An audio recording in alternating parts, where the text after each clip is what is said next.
Students, सबसे पहले कोई भी फिजिकल क्वांटिटी जब हम याद करते हैं तो उसकी डिफिनेशन को देखते हैं कि डिफिनेशन क्या है। सपोज कोई फिजिकल क्वांटिटी में लेता हूं वेलोसिटी, तो सबसे पहले मुझे वेलोसिटी की डिफिनेशन का पता होना चाहिए।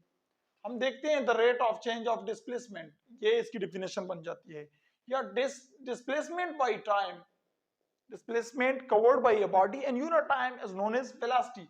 ये कोई भी दो डिफिनेशंस इसके मैंने वो बता दिए।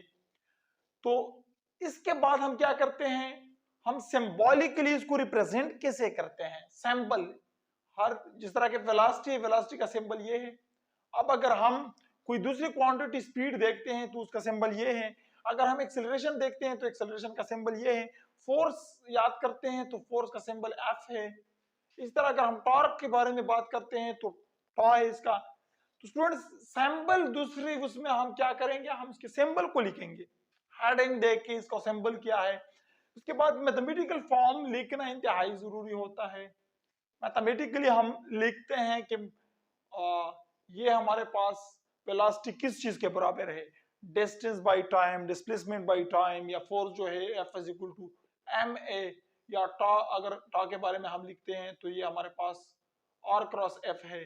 तो स्टूडेंट्स, इस तरीके से हम क्या करते हैं, हम किसी भी फिजिकल क्वांटिटी को आसानी से याद कर सकते हैं और फिर एग्जाम में हम भूलेंगे नहीं कि हम इसके बारे में और क्या क्या इंफॉर्मेशन हमने लिखनी है।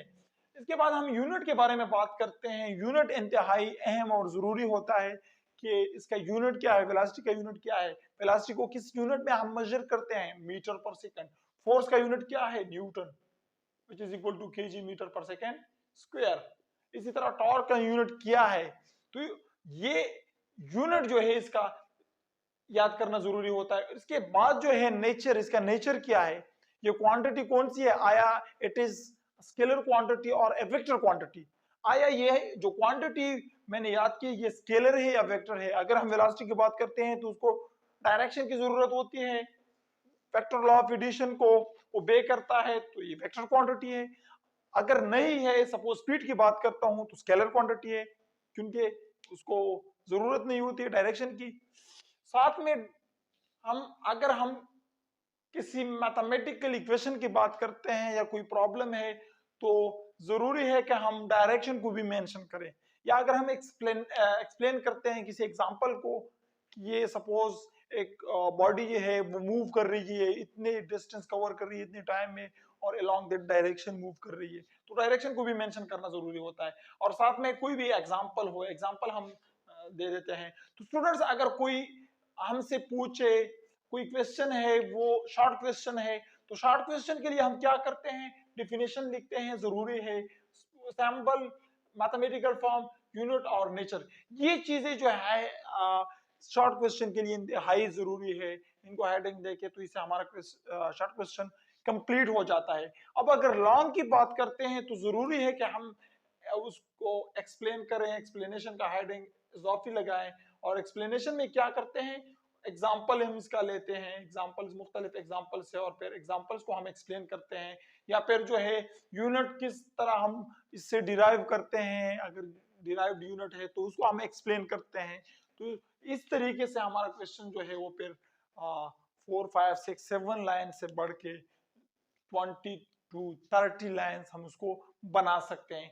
तो स्टूडेंट्स, आज की इस लेक्चर में हमने क्या जाना, हमने ये जाना कि हम किसी भी क्वेश्चन को, कोई भी अगर उसमें फिजिकल क्वांटिटी को हम याद करते हैं, क्योंकि 9th क्लास या 10th class, first year second year में भी ज्यादातर हमारे पास न्यूमेरिकल डिराइवेशन के अलावा जो चीजें हम पढ़ते हैं वो ज्यादातर फिजिकल क्वांटिटीज के बारे में पढ़ते हैं, या फिर जो है न्यूमेरिकल डिराइवेशंस होती हैं, डिराइवेशंस मुख्तलिफ उसकी। तो इसलिए फिजिकल क्वांटिटी को कंप्लीटली अंडरस्टैंड करने के लिए इन चीजों का अंडरस्टैंड करना ये इंतहाई जरूरी है। तो स्टूडेंट्स, आज के लिए इतना ही काफी। मिलते हैं नेक्स्ट लेक्चर में। अस्सलाम।